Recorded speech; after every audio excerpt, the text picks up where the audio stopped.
Hi handsome, welcome to my 53rd video. I have wanted to make this video for a while now, so excuse me as today we are going to partake in some glazing. So let's talk about all the reasons why I believe BDO is the best MMO on the market right now and will most likely stay that way for the time being. Now, this video will be a bit different from the usual ones that you may have seen on this game. You don't need me to tell you that BDO has the best combat out of any MMO, or that it looks stunning despite being made during the Paleolithic age, or even about the depth in its last skill since it's on everyone's list and everyone has already told you about these things. And at the same time, let's face it, eventually there will be another MMO which will have better combat, better graphics, or most likely both. No, what I want to focus on instead are what I would consider the intangible elements of the game that make it stand out and make it the perfect game for me and possibly for many others. Things that might not be visible at first glance, but once you notice them, you will never be able to play another MMO that doesn't have them. I won't bore you with the preamble anymore, so let's start with the most important part in my opinion, and that is the absolute player freedom. You might have figured this one out yourself, since the game is a sandbox MMO, but I think that Black Desert stands out even among its peers. This is because of the in-game currency, silver. Silver is universal and it is rewarded universally, which means that no matter what type of activity you do, you will get silver and you can use that silver on whatever you want. No more of, oh, if I want this item, I have to kill this boss because the item is untradeable, or if I want to make steel armor, I first need to learn bronze and iron, or I need to do this daily every single day because if I don't do it, then I will not be able to progress.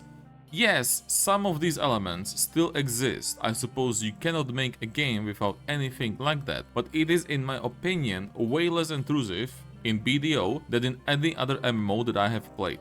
You can absolutely get the best in slot items by just fishing, or get life skill gear by just PvPing. Even most items that do require you to do a certain activity are obtainable from multiple grind spots or multiple avenues, and the vast majority of items you can just buy on the central market, which is where the silver comes in. This goes for your progression as well, although it's not as true as it used to be since sovereign weapons and Karasat got introduced. That being said, you can still skip a large portion of the enhancing process that many people do dislike by just buying the gear from other people if you so choose. And on a slightly tangential note, even enhancing is not as bad as it used to be, as it is less of a gambling simulator nowadays and more of a pity system waiting game.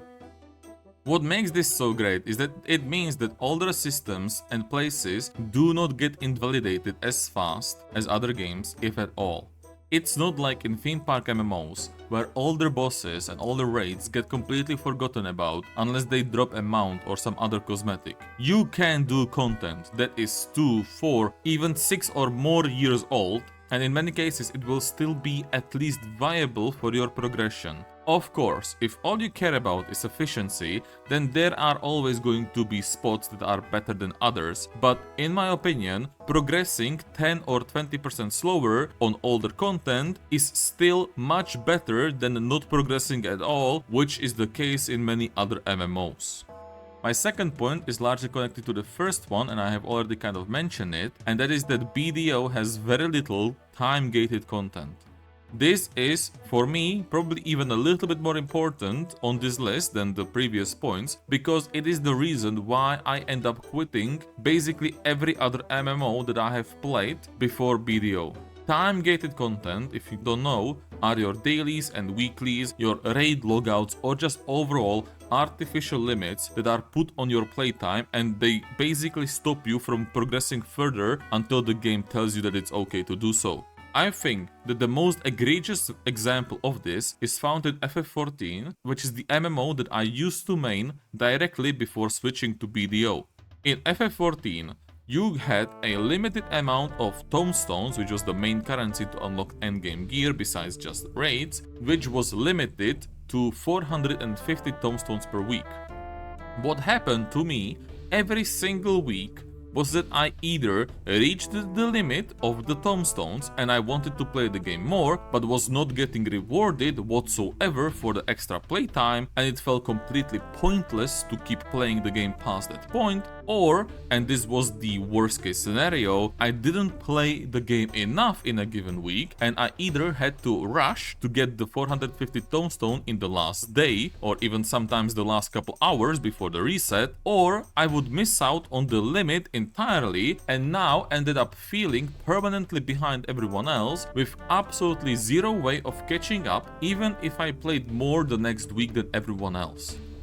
I cannot possibly express in words just how miserable that gaming experience was for me and how happy I am now in BDO, where I can progress entirely at my own pace and don't have some artificial limit imposed on me for the sole purpose of draining subscription money out of me. Now, this lack of dailies and weeklies also have another effect, and it comes back to the freedom aspect, and that is that your time is no longer being taken up by these quests and you can spend your time in whatever way you choose. So if you one day feel like only grinding, the next like only processing and cooking, and the third like only doing AOS, you can absolutely mix and match your activities as much as you want. And the inverse is also true, because if you only want to do one grind spot for the entire week, you absolutely can do that, and there will be basically nothing in the game telling you, oh, you need to do this dungeon because there are these items that you can only get here, oh, you need to do this raid otherwise you're going to miss out on the weekly loot, etc.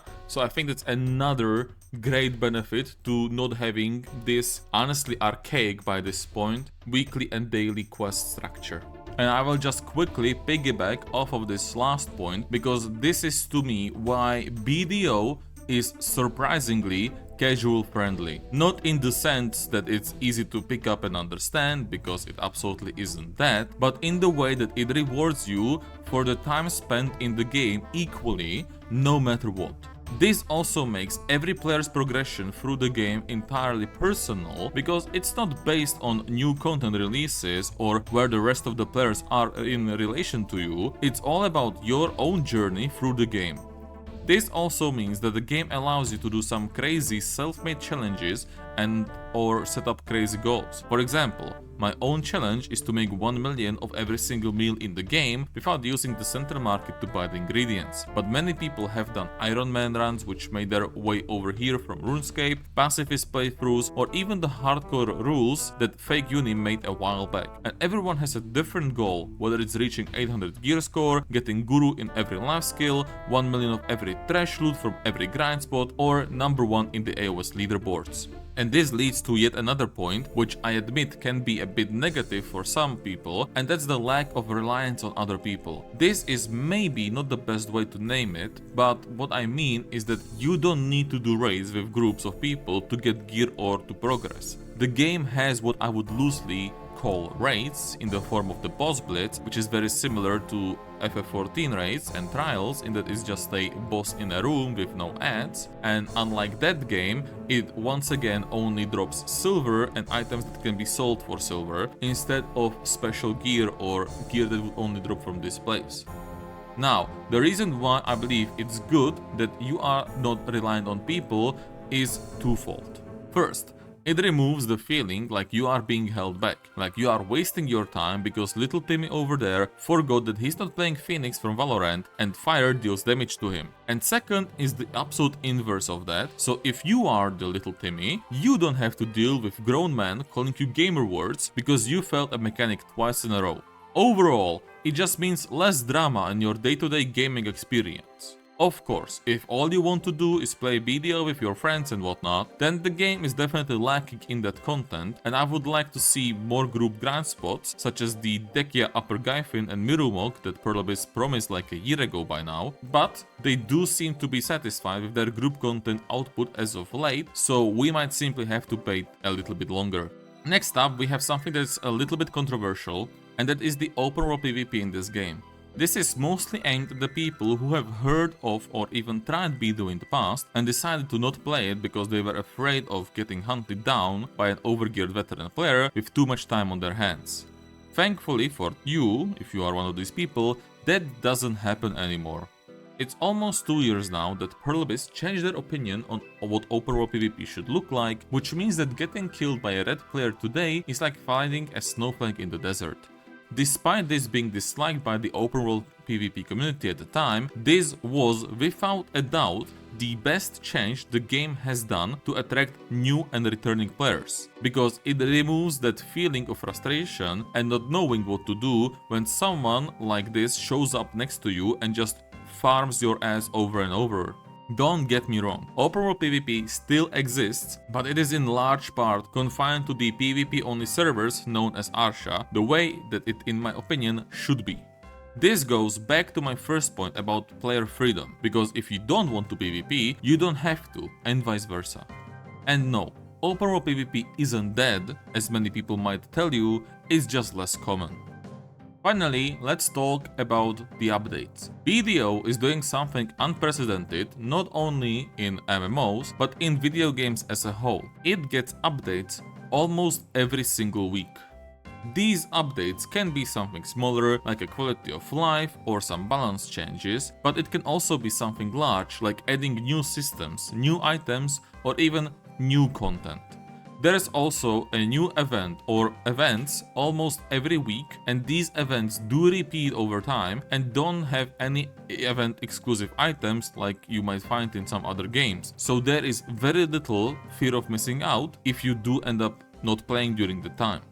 This means that you will have new things to do on almost a week-to-week basis, and you can skip a week without feeling too bad about it. It also means that the game is pretty unpredictable and you never know what you will get in a given week. Sure, that can lead to disappointment when you don't get the thing that you wanted, but I will take that any day over the formulaic updates of, let's say once again, FF14, where every expansion is basically the same release schedule with the same type of content released in the same time window.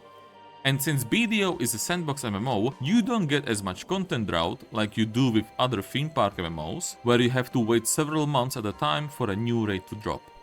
BDO also has a lot of community-run events, whether that's streamers doing their birthday streams or even the game's own GM and CM team running in-game competition and their own events, giving out GM buffs, or even running you through the patch notes on BDO's official Twitch channel. They feel like part of the game in a way that no other game was able to replicate in the MMO genre, mostly because most of those games don't really have human GMs anymore. And that is most of the largely intangible reasons that make BDO stand out to me so much, and reasons why it has stood the test of time. After all, it's been over 10 years now that the game came out, and it's still pulling reasonable numbers, with no signs of slowing down. I hope you enjoyed this video, handsome. Do let me know if you agree with these points, or even if I persuaded you to give BDO another shot or try it for the first time. Remember to like and subscribe, and enjoy your grind.